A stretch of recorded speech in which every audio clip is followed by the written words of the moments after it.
बढ़ गया तो ही ठीक है। तो माताओं की बाएं अंग भड़कना शुभ सूचना है। और जैसे ही बाएं अंग भड़कने लगे तो रुक्मिणी जी ने नजर दौड़ा करके दरवाजे की ओर देखा तो सामने से वही ब्राह्मण चला आ रहा है।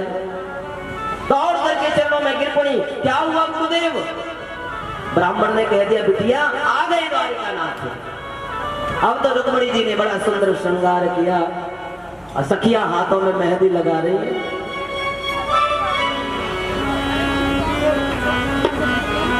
भगवान के नाम की बड़ी सुंदर मेहंदी लगाई।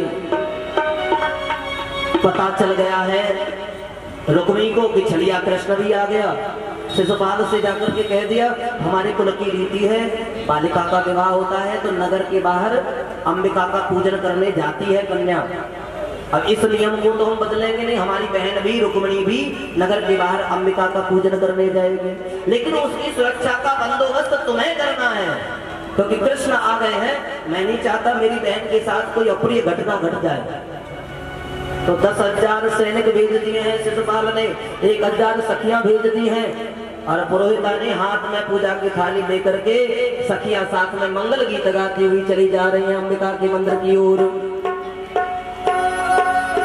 एक एक पैर बढ़ाती हुई रुक्मिणी महारानी मां अंबिका के भवन में गई और जाकर के प्रार्थना की, पूजन किया। नमस्ते तांबिके दीक्षणं स्वसंतानयुतां शिवां भूयात् पतिर्मे भगवान् कृष्णस्तदनुमोदताम्। जय जय जय गिरिराज किशोरी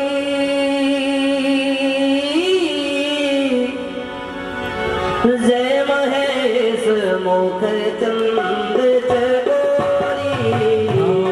सिया राम जय जय राम जय जय राम, सिया राम जय जय राम। देवी पूजी पद कमल तिहारे सुरमुनि जन सब सुधारे। सिया राम जय जय राम सिया राम जय जय राम। मोर मनोरथ जानहु नीके बसहु सदा उरपुर सब तेरा। सिया राम जय जय राम जय जय राम, सिया राम जय जय राम। विनय प्रेम बस बड़ी भवानी खसी माल मोरत मुस्कानी। सिया राम जय जय राम जय जय राम, सिया राम जय जय राम सिया राम सिया राम जय जय राम, राम सिया राम जय जय राम। राम सिया राम जय जय राम, राम सिया राम जय जय राम। राम सिया राम जय जय राम, राम सिया राम जय जय राम। हे अंबिके अभिष्ट को देने वाली, मैं आपको आपकी दोनों संतान के सहित आपके पति शिव के सहित प्रणाम करती हूँ। जैसे आपको अपने पति भगवान शिव प्रिय हैं वैसे ही भगवान कृष्ण मुझे प्रिय हैं। कृष्ण मेरे पति हो जाए इसलिए मैं आपका वंदन करती हूँ। माँ के हाथ से मान लो फूल छूट गया, लेकर के बाहर आई तो 10,000 सैनिक 1,000 सखियां। राज चले मस्ते मस्ते इस श्याम सलोने मोहन ने दिल लूट लिया हंसते हंसते।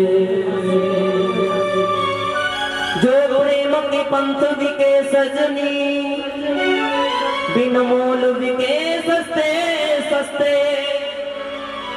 प्रभु रूप माधुरी तरसत है हरि जात चले रसते रसते। हरि जात चले रसते रसते। मनमोहन चाल चले 26 हो। भगवान की चाल ऐसी है जैसे हाथी घूम करके चलता है। तो इस श्याम सलोने मोहन ने दिल लूट लिया। हंसते हंसते जो प्रेम में बिके वो बिनमोल बिक गए।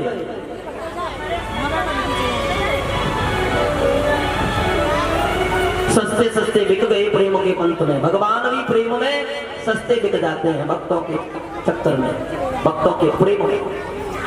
अब तो सैनिक ये नहीं देख रहे कि ये कर क्या रहे हैं, रूप का रस पीने लगे। भगवान धीरे धीरे चल करके आए रुक्मणी जी के पास में। रुक्मणी महारानी ने भगवान के गले में वरमाला डाल दी। बोलिए रुक्मणी रमण भगवान की जय। भगवान ने रुक्मणी जी का हाथ पकड़ा, रथ में बिठाया, सारथी से दारों को सारथी से बोले भैया कहाँ देख रहे हो, है हो गया, अब तो रथ भगा दे। और जैसे ही रथ में बिठा करके रुक्मणी जी को भगवान लेकर भागे, सैनिक माया से मुक्त हुए, चिल्लाने लगे ले गयो ले गयो ले गयो रुक्मणी को कन्हैया। शिशुपाल को पता चली तो बेचारा बड़ा दुखी हो गया। रुक्मणी को पता चला, दौड़ा दौड़ा गया और जाकर प्रतिज्ञा की अगर मैं अपनी बहन को कृष्ण से युद्ध में जीत कर वापस नहीं ला पाया तो इस कुंडलपुर में पैर नहीं रखूंगा। जाकर भगवान से द्वंद युद्ध किया। बलराम जी महाराज हल और मूसल लेकर के पीछे से हजारों की सेना लेकर पहुंच गए। जितने भी दैत्य थे सबको मूसल में हल में लपेट कर खींचते हैं, हल में ऐसे लपेट कर खींचते हैं और मूसल से धम धम खोपड़ी फोड़ देते हैं। तो बलराम जी ने लाखों दैत्यों की सेना का विनाश किया। रुक्मणी को भगवान ने पकड़ लिया और पकड़ करके तलवार निकाल कर जैसे ही चोटी पकड़ करके शीश काटना चाहा, रुक्मणी जी ने हाथ पकड़ लिया। महाराज अब तो ये आपका साला हो गया, अब तक तो मेरा भाई ही था, अब कैसे मार ही दोगे। पीछे से बलराम जी कहते हैं देवी रुक्मणी युद्ध में भाई भाई को मार देता है, पर तुम कहती हो तो छोड़ देते हैं। लाला छोड़ दे छोड़ दे, बहू ने पहली बार कुछ मांगा है, छोड़ दे इसके भाई को। तो मुंडन करके 5 चोटी बना करके छोड़ दिया रुक्मणी को। रुक्मणी ने भोजकट नाम की नगरी बसाई, दोबारा कुंडलपुर में पैर नहीं रखा। भगवान रुक्मणी का हरण करके द्वारिका में पधारे। बड़े बड़े राजाओं ने जब ये कथा सुनी, ये चरित्र सुना, राजकुमारियों ने सुना तो उनके मन में बड़ा आनंद हुआ। थोड़ा समय बीता, वसुदेव जी ने कुलगुरु गर्गाचार्य जी के द्वारा भगवान के विवाह का सुंदर मुहूर्त निकलवाया और रुक्मणी जी के नगर के लोगों को आमंत्रण भेजा, निमंत्रण भेजा। महाराज भीष्मक को पूरे नगर के लोगों के सहित आमंत्रण दिया। सभी लोग रुक्मणी के विवाह में पधारे। तो सभी लोग रुक्मणी महारानी के विवाह में पधारे हैं। ब्रह्मा जी महाराज ने आकर के वेद विधि से भगवान का विवाह संस्कार संपन्न कराया। कहीं है जानकी तो बोला। ब्रह्मा जी ने आकर के वेद विधि के द्वारा भगवान का विवाह संस्कार कराया, अग्नि में फेरे डलवाए और फिर यहाँ जयमाला का कार्यक्रम प्रारंभ हुआ। रुक्मणी महारानी बड़ी सुंदर वरमाला लेकर के आई।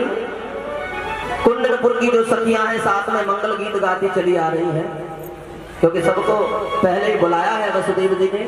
नगर के सभी लोग, लाखों लोगों की भीड़ भगवान के विवाह को देखने के लिए खड़ी है। आकाश मंडल में देवता लोग पुष्पों की वर्षा करने लगे। भगवान भारी वरमाला लेकर के खड़े हैं। अप्सराएं नृत्य करने लगी, गंधर्व गान करने लगे।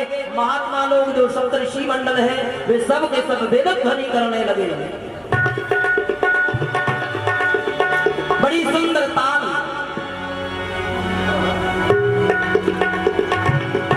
गंधर्व गान करने लगे। बड़ा सुंदर सुर लहरी में मृदंग इत्यादि बाजे बजने लगे। दिगदान दिगदान दिगदान, बड़े सुंदर बाजे बज रहे हैं। जितने द्वारिका के लोग हैं सबने अपनी अपनी पलकों को पकड़ रखा है। कहीं ऐसा नहीं हो कि रुक्मणी महारानी, कहीं ऐसा नहीं हो रुक्मणी महारानी भगवान के गले में वरमाला डालें और उसी समय हमारी पलक ना गिर जाए, तो वो जो आनंद है वो फीका पड़ जाएगा।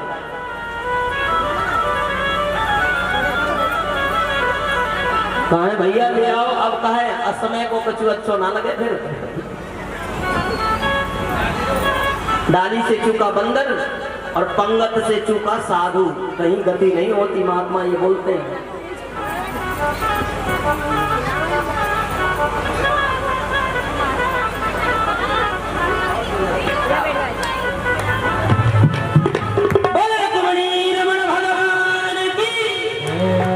देखो भैया भैया, और कछु ना होए तो कम से कम ताली तो बजाई दीजो।